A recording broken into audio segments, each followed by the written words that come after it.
ഈ വേണാട് ഉടമ്പടി ഒപ്പുവെക്കുന്നത് മാർത്താണ്ഡവർമ്മയാണ്. ഇപ്പൊ വേണാട് ഉടമ്പടി ഒപ്പുവെച്ചത് ആരാണെന്ന് ചോദിച്ചാൽ മാർത്താണ്ഡവർമ്മയാണ്. ഇനി മാർത്താണ്ഡവർമ്മയുടെ പ്രശസ്തനായ മന്ത്രിയാണ് രാമയ്യൻ ദളവ.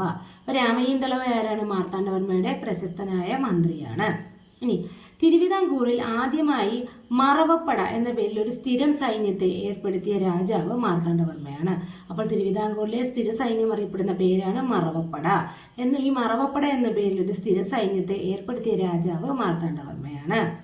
തിരുവിതാംകൂറിലെ ആദ്യ ദളവയാണ് രാമയ്യൻ ദളവ. നമ്മൾ നേരത്തെ പറഞ്ഞു, രാമയ്യൻ ദളവ മാർത്താണ്ഡവർമ്മയുടെ പ്രശസ്തനായ മന്ത്രിയാണ്. ഈ രാമയ്യൻ ദളവ തിരുവിതാംകൂറിലെ ആദ്യ ദളവയാണ്.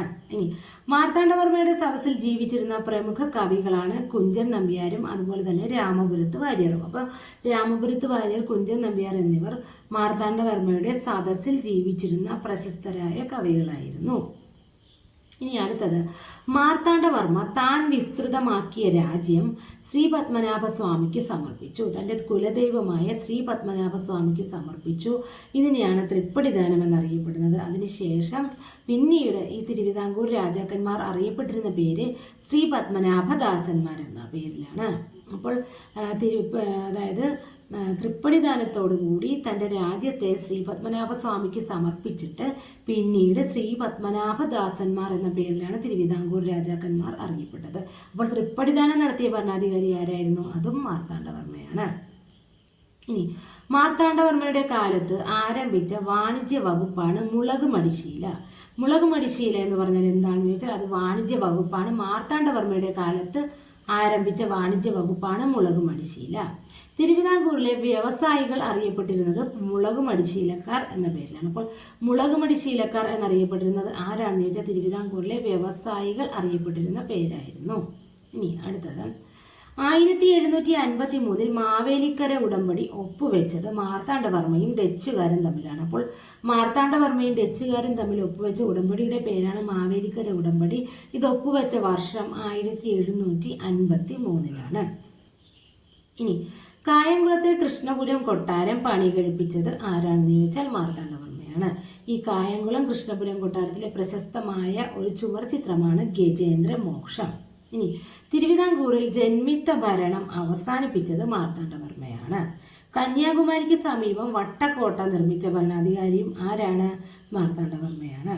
ഇനി മാർത്താണ്ഡവർമ്മയുടെ രാഷ്ട്രീയ തലസ്ഥാനം കൽക്കുളവും വ്യാപാര തലസ്ഥാനം മാവേലിക്കരയുമായിരുന്നു. അപ്പോൾ മാർത്താണ്ഡവർമ്മയുടെ തലസ്ഥാനം കൽക്കുളമാണെന്ന് നമ്മൾ നേരത്തെ പഠിച്ചു. അത് എന്ത് തലസ്ഥാനമായിരുന്നു? രാഷ്ട്രീയ തലസ്ഥാനം. എന്നാൽ വ്യാപാര തലസ്ഥാനം മാവേലിക്കരയായിരുന്നു. മതിലകം ഗ്രന്ഥവരി ഏത് നാടുമായി ബന്ധപ്പെട്ടതാണെന്ന് ചോദിച്ചാൽ തിരുവിതാംകൂറുമായി ബന്ധപ്പെട്ടതാണ്. മതിലകം ഗ്രന്ഥവരി തിരുവിതാംകൂറുമായിട്ട് ബന്ധപ്പെട്ടതാണ്. ഇനി മതിലകം രേഖകൾ എന്തുമായി ബന്ധപ്പെട്ടിരിക്കുന്നു എന്ന് പറഞ്ഞാൽ പത്മനാഭസ്വാമി ക്ഷേത്രവുമായി ബന്ധപ്പെട്ടിരിക്കുന്നതാണ് മതിലകം രേഖകൾ. എന്നാൽ മതിലകം ഗ്രന്ഥവരി എന്ന് പറഞ്ഞാൽ അത് തിരുവിതാംകൂർ എന്ന് പറയുന്ന നാടുമായിട്ട് ബന്ധപ്പെട്ടിരിക്കുന്നു. ഇനി തിരുവിതാംകൂറിൽ ആദ്യമായി ഭൂസർവേ നടത്തിയത് മാർത്താണ്ഡവർമ്മയാണ്. ഇനി മാർത്താണ്ഡവർമ്മ ഒളിച്ചിരുന്ന അമ്മച്ചിപ്ലാവ് സ്ഥിതി ചെയ്യുന്നത് എവിടെയാണ്? നെയ്യാറ്റിൻകര ശ്രീകൃഷ്ണസ്വാമി ക്ഷേത്രത്തിന് സമീപമാണ് മാർത്താണ്ഡവർമ്മ ഒളിച്ചിരുന്ന അമ്മച്ചിപ്ലാവ് സ്ഥിതി ചെയ്യുന്നത്. അടുത്തത്, പള്ളിയാടി മല്ലൻ ശങ്കരൻ വസ്തുക്കളെ ദേവസ്വം, ബ്രഹ്മസ്വം, ദാന അഥവാ വിരുതി, പണ്ടാരവക എന്നിങ്ങനെ 4 വിഭാഗങ്ങളായി തിരിച്ചു. അപ്പോൾ പള്ളിയാടി മല്ലൻ ശങ്കരനാണ് എന്ത് ചെയ്തത്? വസ്തുക്കളെ ഏതൊക്കെ രീതിയിൽ തരംതിരിച്ചത്? ദേവസ്വം, ബ്രഹ്മസ്വം, പിന്നെ ദാനം അഥവാ വിരുതി, പിന്നെ പണ്ടാരവക എന്നിങ്ങനെ 4 തരത്തിൽ അദ്ദേഹം തരംതിരിച്ചു, വസ്തുക്കളെ തരംതിരിച്ചു. ഇനി മാർത്താണ്ഡവർമ്മയുടെ കാലത്ത് ഭരണ സൗകര്യത്തിനായി തിരുവിതാംകൂറിനെ 15 മണ്ഡപത്തുംവാതുക്കൾ, അതായത് ഇന്നത്തെ താലൂക്ക്, അപ്പൊ താലൂക്കിന് തിരുവിതാംകൂർ ഭരണകാലത്ത് അറിയപ്പെട്ടിരുന്ന പേരാണ് മണ്ഡപത്തുംവാതുക്കൽ ആയിട്ട് വിഭജിച്ചു. അപ്പോൾ മാർത്താണ്ഡവർമ്മയുടെ കാലത്ത് എത്ര മണ്ഡപത്തുംവാതുക്കളായിരുന്നു? 15 മണ്ഡപത്തുംവാതുക്കൽ തിരുവിതാംകൂറിനെ വിഭജിച്ചിരുന്നത്. ഇനി പൊന്മനയണ, പുത്തനണ എന്നീ അണക്കെട്ടുകൾ നിർമ്മിച്ച ഭരണാധികാരിയും മാർത്താണ്ഡവർമ്മയാണ്. പൊന്മനയണ, പുത്തനണ എന്നീ അണക്കെട്ടുകൾ നിർമ്മിച്ച ഭരണാധികാരിയും ആരാണ്? മാർത്താണ്ഡവർമ്മയാണ്. കള്ളക്കടത്ത് തടയുവാൻ വേണ്ടി അതിർത്തിയിൽ ചൗക്കകൾ, അതായത് ചെക്ക് പോസ്റ്റ്, അത് സ്ഥാപിച്ച ഭരണാധികാരി ആരായിരുന്നു? മാർത്താണ്ഡവർമ്മയായിരുന്നു. അപ്പോൾ മാർത്താണ്ഡവർമ്മയുടെ ഭരണകാലത്ത് അദ്ദേഹം അണക്കെട്ട് നിർമ്മിച്ചിട്ടുണ്ട്, ചെക്ക് പോസ്റ്റ് നിർമ്മിച്ചിട്ടുണ്ട്, ഒരു സ്ഥിര സൈന്യത്തെ രൂപപ്പെടുത്തിയിട്ടുണ്ട്. അങ്ങനെ ഒരുപാട് നല്ല നല്ല കാര്യങ്ങൾ മാർത്താണ്ഡവർമ്മയുടെ ഭരണകാലത്ത് ചെയ്തിട്ടുണ്ട്.